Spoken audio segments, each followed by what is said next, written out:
excited to tell you about my lab's approach to discovering and functionally characterizing genes and pathways that underlie susceptibility to not only first MTP joint OA, but other joints as well.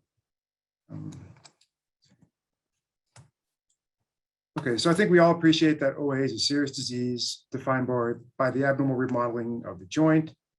Despite its prevalence, we have no drugs that modify the course of disease. And the question really is, why is this? We've been studying OA for a long time. And I think the problem comes down to really understanding what are the initiating factors. So we know the joint's a complex organ composed of many cells and tissues that interact to maintain homeostasis, or the breakdown and rebuilding of the joint. And we know that from human and mouse studies that disruption of this homeostasis is what leads to OA. But I believe the main reason we don't have any disease-modifying drugs is that we lack an understanding of the genes and pathways that really are the initiating factors that drive a healthy joint down the pathway to osteoarthritis. And I think the main problem in identifying genes and pathways lies in the fact that OA really is a heterogeneous disease.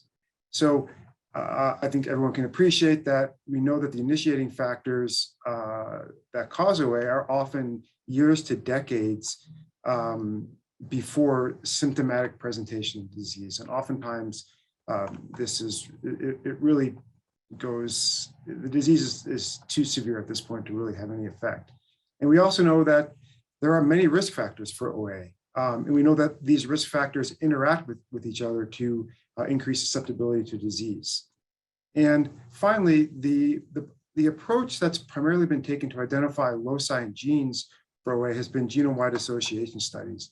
And while this approach has been relatively successful in recent years, it's really, there hasn't been, in the past, hasn't been a ton of success in identifying genes that can be targeted for therapeutic development from this approach. And again, primarily because you're grouping a bunch of people who have heterogeneous disease together and comparing those to healthy people. So I think it's really, really blurred the signal in terms of how powerful this approach can be.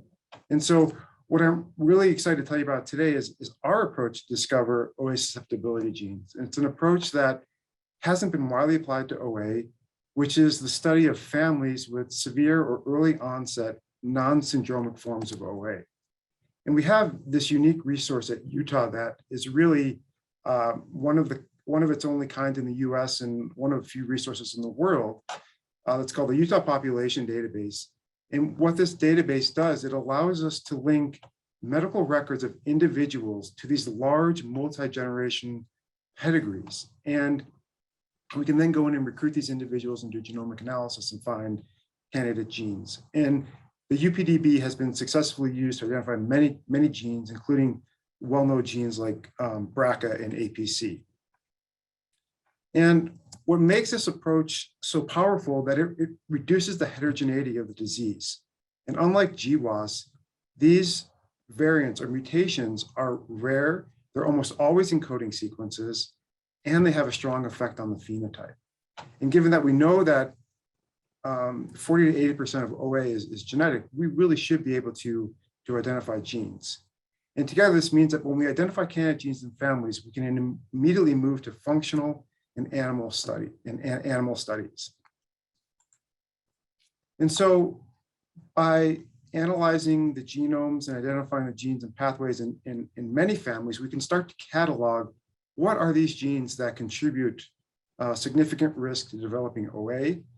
Then we can then identify pathways. And this approach is really important because I think it allows us to have significant impact on the future of OA. So we can start to develop, once we have pathways, we can start to develop drugs to inhibit the onset of progression OA. Equally important is I think we can start to use what we find to develop biomarkers to detect early stages of OA. And finally, what we learn from family studies will inform us about common, more general forms of OA. So we use well-defined OA phenotypes to help minimize heterogeneity. One of the phenotypes we initially started with and we are still interested in is the first MTP joint. We also study families with OA, shoulder OA, as well as multiple forms of hand OA. And this is just one example of a pedigree that we find showing dominant segregation of the OA phenotype. And so what we do is we've sequenced many of these families. To date, we've analyzed approximately 150 families with severe early onset OA. 16 of those families have first MTP joint OA, and our approach is working. We've identified in our families genes in loci identified by GWAS and genes that have been studied in mouse models of OA. And I think there's really two take-home messages from our work. One is that there's not a single cause of OA. There's likely many different pathways that are needed to maintain homeostasis of the joint. And what's interesting is we're finding common genes and pathways in independent families. And more importantly, we're finding these genes and pathways between different joints, both weight-bearing and non-weight-bearing. And this is just an example of some of the genes and signaling pathways that we've identified to date. And one of the pathways we're really interested in is this NOD-RIPK2 pathway. So this is one of the first families that we identified. They presented with early onset first MTP joint OA. Using computational methods, we identified this variant or mutation in this gene called RIPK2.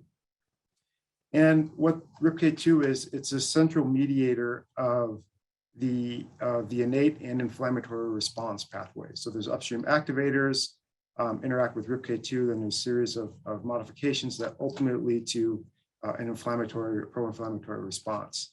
And I need to highlight here that when we sequence these families, we identify these mutations and variants.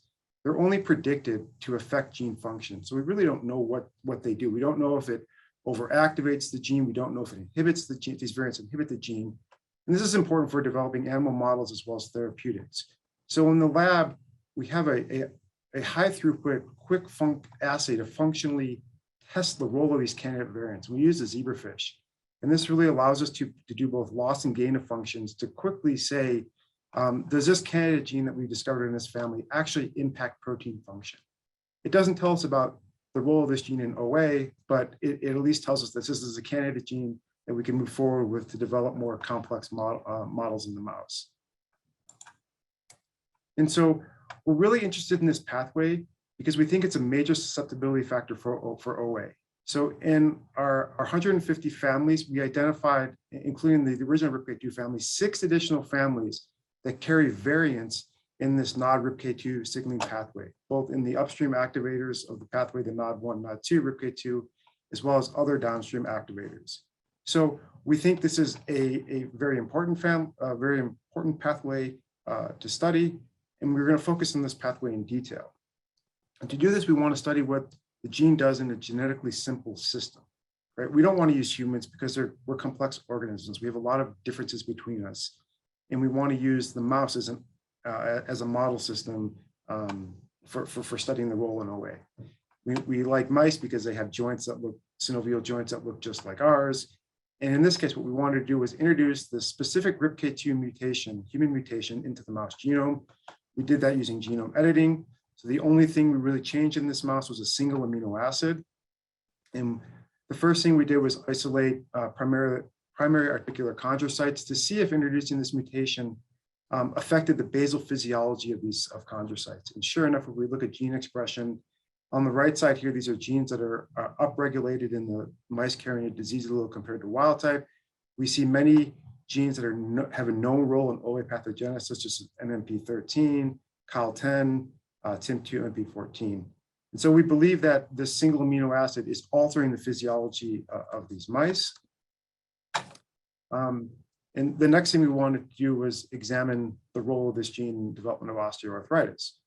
And so first thing we did was to look at the joints to see if they develop normally. And on top here is histological stain of the knee joint. So I should back up and say, I know we're studying a family that has mutations in the first MTP joint, or OA in the first MTP joint, but this family also has other joints that are affected, including the knee. And the knee is the main model in the mouse that we use. So this is a histological analysis of the knee joint of a mouse, of a wild type animal, and an animal carrying a disease allele. And as you can see, these joints are structurally normal. They don't have any defects in cartilage at this point. These are mice that are roughly 24 weeks old, so a mature adult mice. And we wanted to look at molecular markers of the OA phenotype, including activated NF-kappa B, MMP13, and COL2. We can see in mice carrying the disease allele, they have increased inflammatory signaling in the chondrocytes, and wild types on top, NF-kappa or RIPK2, animals are on the bottom. They have an increased expression of MMP13 and a loss of COL2. And finally, they have expression of inflammatory markers like INOS. So these are all in an animal that has a structurally normal joint and has no detectable evidence of OA. So what we think is happening is that this mutation in RIPK2 is priming the joint for OA. And so to test this, we wanted to see if we can increase susceptibility to OA in a post-traumatic OA model. And again, we do this in mice, so we do this surgically by inducing OA. And again, this is a histological stain of a wild-type mouse that has undergone PTOA surgery. And you can see there's fibrillation, there's delamination of the cartilage, and loss of proteoglycan content in the knee cartilage.